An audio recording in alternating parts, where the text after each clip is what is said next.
आज हम आपके लिए फिर एक नया टॉपिक लेकर आए हैं। बहुलक लॉकडाउन है, घर पर बैठकर ही आप इसका सवालों का पूरा आनंद लें। आसान तरीका जो आप जानते हैं कि आनंद सर के द्वारा बताई हुई जो एक रामबाण दवा है, आसान तरीका सवालों का, वो हम आपके लिए इस केवीएम स्कूल के YouTube चैनल पर आपके लिए ला रहे हैं। आप इस चैनल को सब्सक्राइब करके आगे शेयर करें ताकि अधिक से अधिक बच्चे इस YouTube चैनल से लाभान्वित हो सके। आज का जो टॉपिक है वो है बहुलक। प्यारे बच्चों, मैंने पहले भी कहा था कि जो टॉपिक है बोर्ड की परीक्षाओं के लिए बहुत महत्वपूर्ण है।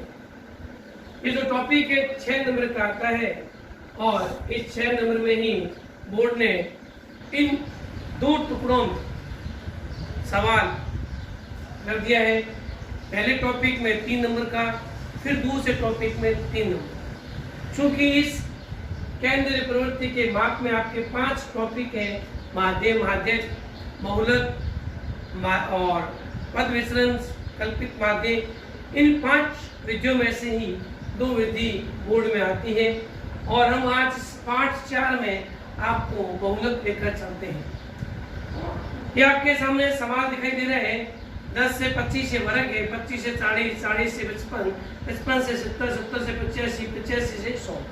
यहाँ आपके सामने बोर्ड पर दिखाई दे रही है बारंबारता, जिसको आप फ्रीक्वेंसी कहते हैं। 6, 20, 44, 26, 3, 1। इस सवाल को करने से पहले सबसे जो महत्वपूर्ण काम है वो है सूत्र का। प्यारे बच्चों, जो बच्चा सूत्र याद कर लेता है, समझ लो इन सवालों को बहुत आसानी से हल कर सकते हैं।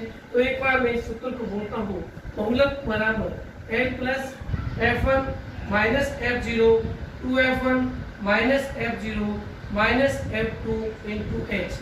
थोड़ा लिखने का तरीका है, ये आपके लाइन दिखाई दे रही है, इसके ही जो है सेंटर में आपके L प्लस है और इसी के ही सेंटर में आप दिखाई दे रहे हैं H। जब तो आप इसको ऊपर जाओगे, नहीं इसको आप नीचे ले जाओगे।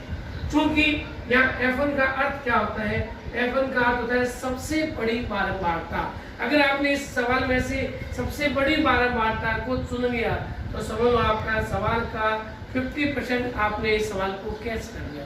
अब यहाँ पर देखते हैं, यहाँ पर सबसे जो बड़ी बारंबारता मुझे यहाँ दिखाई दे रही है वो है 44। तो यहाँ आप देख रहे हो F1 बराबर 44।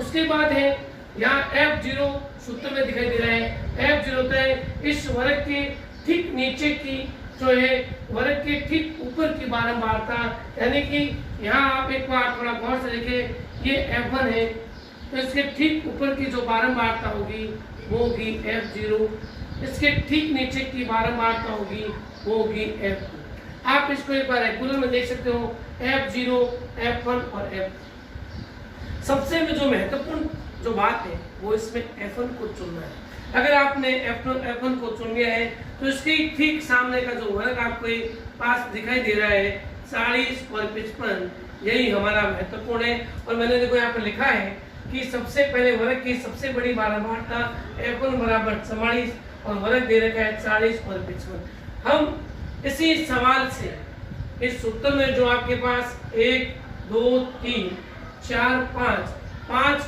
मान जो है वो हम इसी सवाल से निकालेंगे और फिर सूत्र के अनुसार इसमें हम रखेंगे। तो सबसे पहला महत्वपूर्ण काम था हमारा F1 जो हमने 44 ढूंढा। उसके बाद F0 इसके ऊपर की बारंबारता, F2 इसके ठीक नीचे की बारंबारता, वर्ग की निम्न सीमा यहाँ दिखाई दे रही है 40 और इन दोनों का जो अंतर है वो कहलाता है वर्गा अंतर, जिसको आप S से प्रदर्शित करते हैं और यहाँ पर H बराबर है 15। तो प्यारे बच्चों एक बार बोर्ड पर देखें, L बराबर है 40 जो है वर्ग की निम्न सीमा, H इनका वर्गा अंतर, इन दोनों के बीच का अंतर जो है 15 का है। F0 इस F1 के ठीक ऊपर की बारंबारता है 20 और F1 मैंने आपको पहले कहा था कि सबसे महत्वपूर्ण जो पार्ट है वो इस F1 का है। F1 जो है वो 44 है, F2 है 26। हमने इन सभी मानों को यहाँ रखकर इस मान को हम इस सूत्र के अनुसार पुट करते हैं। 40 प्लस 44 माइनस 20 2 सूत्र के अकॉर्डिंग इनटू F1 आपके पास 44 माइनस F0 है 20 और F2 है 26 इनटू F। हम सबसे पहले इसको हल करने की सबसे पहले देखेंगे।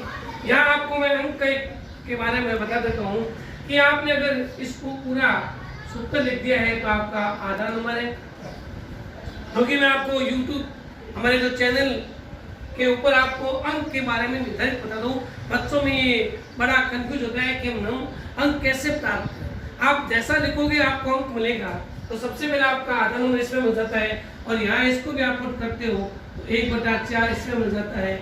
उसके बाद आपने इसको पुट करा और इसके आपके पास नंबर मिल गए आपको यहाँ पर एक आधा डेढ़ और उसके बाद 2.25 नंबर यहाँ हो गए। उसके बाद आप इसको हल करोगे। कैसे आप हल करेंगे? इसको हल करने का तरीका शानदार है। 44 में से 20 गया 24, 2 को 44 की गुणा करोगे 88, इन दोनों को जोड़ोगे क्योंकि माइनस का कुछ बच्चा इसको घटा देता है, आपको इसको घटाना नहीं है। माइनस का 20 और माइनस का 26 जोड़ना है। 24 बट्टे 88 माइनस 46, 88 में से 46 घट गए, रह गया 42। बच्चों प्यारे बच्चों, बहुत यहाँ पर ये टॉपिक का जो महत्वपूर्ण भाग यही है। आप 40 प्लस 24 बट्टे यहाँ दिखाई दे रहा है आपके पास 42 और इस 24 और 42 को एक ही पाढ़े से मैंने काटा है, वो है पाढ़ा 6 का। 6 से कट गया 4, 6 चौक 24 और यहाँ 6 के पाढ़े से कट गया 7, 6 चौक 24 और 7 से 42। तो 40 प्लस 4 बट्टे 7 इंटू 15। आपको इस 15 को 4 की क्या करनी है? गुणा करनी है 60 और 60 में सबसे पहले 7 का भाग दोगे तो लगभग आपके पास आएगा 8.57 और इस 40 में 8.57 जुड़ गया तो आंसर रहेगा इसका 48.57। प्यारे बच्चों, बहुत आसान है अंक लाना माध्यमिक शिक्षा बोर्ड में। मेरी आपसे पुनः जो है रिक्वेस्ट है कि आप लॉकडाउन में घर पर बैठकर और हमारा जो केवीएम का यूट्यूब चैनल है आप इसको सब्सक्राइब करें और सवालों को हम आपके लिए बहुत आसान तरीका आपके लिए लाएंगे और निश्चित रूप से आप पास होंगे। पुनः कल हम एक नए टॉपिक के साथ मिलेंगे। जय हिंद।